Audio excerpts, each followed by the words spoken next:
আমি দ্বিতীয়টো আমাৰ যি সাংবাদিক বঁটা আমি দিওঁ প্ৰতিবাৰে, আমাৰ কীৰ্তিনাথ হাজৰিকা সাংবাদিক বঁটা। কীৰ্তিনাথ হাজৰিকা দেৱৰ জাতীয় জীৱনৰ যি অৱদান, সেই অৱদান সকলোৰে অৱগত। গতিকে এই বঁটা আমি প্ৰদান কৰিম এগৰাকী অতি আমাৰ জাতীয় জীৱনৰ ব্যক্তি, যিগৰাকী অতি নীৰৱে আমাৰ সংবাদ সাহিত্যৰ সেৱা কৰি আহিছে, কোনো প্ৰচাৰ বিচাৰি যিগৰাকী ব্যক্তিয়ে আগবাঢ়ি যোৱা আমি দেখা নাই, যাৰ কৰ্মই ধৰ্ম, সেইগৰাকী ব্যক্তি আমাৰ জিতেন্দ্ৰ চৌধুৰী মহোদয়। তেখেত সম্প্ৰীতি দৈনিক অসম কাকতৰ লগত জড়িত, আৰু এইগৰাকী আমি জাতীয় জীৱনৰ সেৱকক এই সন্মান প্ৰদান কৰিবলৈ আগবাঢ়িছোঁ। গতিকে এই সন্মানত এখনি অভিনন্দন পত্ৰ, এটি স্মাৰক, আমাৰ আদৰণি সমিতিৰ পৰা গামোচা স্মাৰক, এটি বেগ, আৰু অসম সাহিত্য বা ইতিহাসত যিখন বৃহৎ কলেবৰৰ স্মৃতি গ্ৰন্থ প্ৰায় 1500 পৃষ্ঠাৰ, এই স্মৃতি গ্ৰন্থ আমি তেখেতলৈ আগবঢ়াম।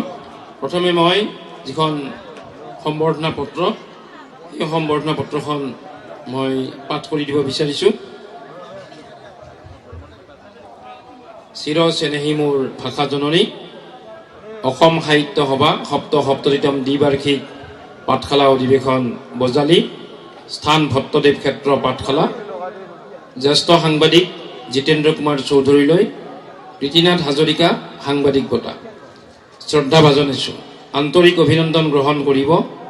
অসম সাহিত্য সভাৰ সপ্ততিতম দ্বিবাৰ্ষিক পাঠশালা অধিৱেশন বজালীৰ আজিৰ এই শুভ মুহূৰ্তত আপোনালৈ জনালোঁ আন্তৰিক শুভকামনা।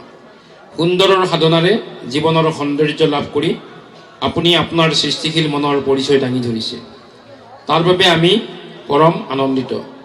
গণতন্ত্ৰৰ চতুৰ্থ স্তম্ভ সংবাদ মাধ্যমৰ এগৰাকী জাগ্ৰত প্ৰহৰী হিচাপে আপোনাৰ কলমেৰে প্ৰস্ফুৰিত হৈছে নিপীড়িত জনতাৰ আৰ্তনাদ আৰু আশাৰ সঞ্চাৰ।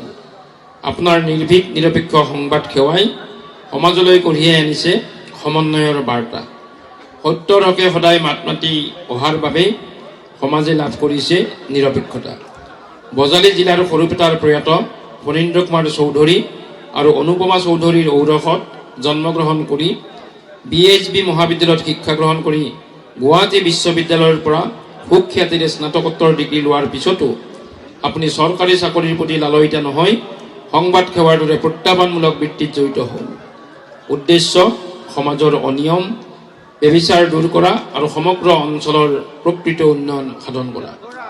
এই সুখীত 2001 চনত সাংবাদিক বৃত্তিৰ সৈতে জড়িত হৈ গুৱাহাটীৰ পৰা প্ৰকাশিত দৈনিক অসম কাকতত সাংবাদিকতা আৰম্ভ কৰি সাম্প্ৰতিক সময়লৈ নিষ্ঠা আৰু একগ্ৰতাৰে সংবাদ সেৱা আগবঢ়াই আহিছে।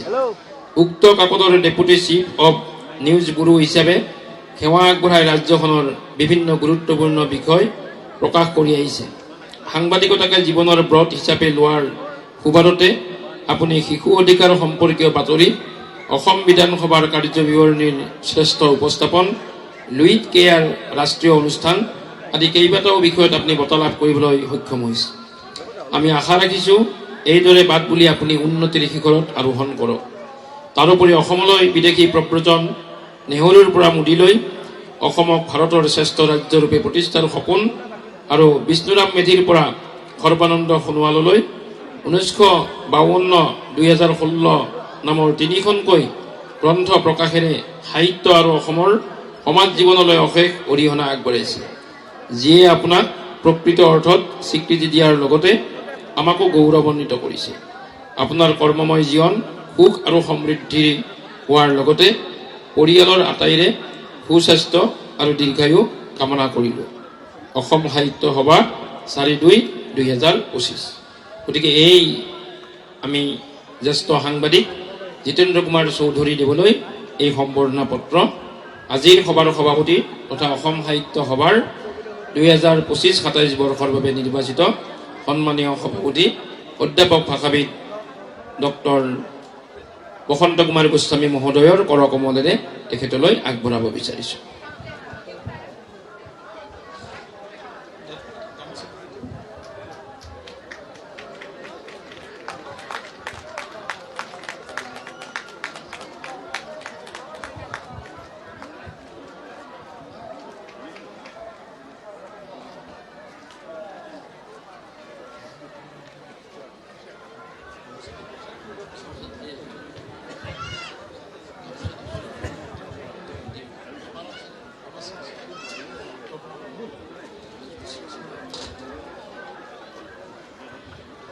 আমি তেখেতলৈ আগবঢ়াইছোঁ এটি স্মাৰক চিৰ চেনেহী মোৰ ভাষা জননী অসম সাহিত্য সভাৰ সপ্ততিতম দ্বিবাৰ্ষিক পাঠশালা অধিৱেশন বজালি জ্যেষ্ঠ সাংবাদিক শ্ৰী জিতেন্দ্ৰ কুমাৰ চৌধুৰীলৈ প্ৰীতিনাথ হাজৰিকা সাংবাদিক বঁটা স্থান ভট্টদেৱ ক্ষেত্ৰ পাঠশালা 17, 18, 19, 20 আৰু 21 মাঘ 1431 ভাস্কৰাব্দ।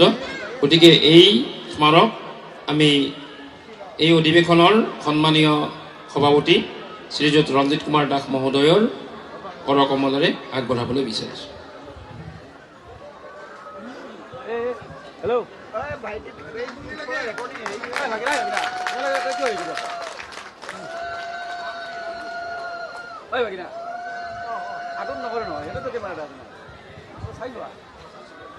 বৃহৎ আকাৰৰ 1500 পৃষ্ঠাৰ যি স্মৃতিগ্ৰন্থ বজালি বৈভৱ সেয়া আগবঢ়াব আজিৰ অনুষ্ঠানৰ উদ্বোধক নিয়মীয়া বাৰ্তাৰ সন্মানীয় সম্পাদক নৰেশ কলিতা মহোদয়।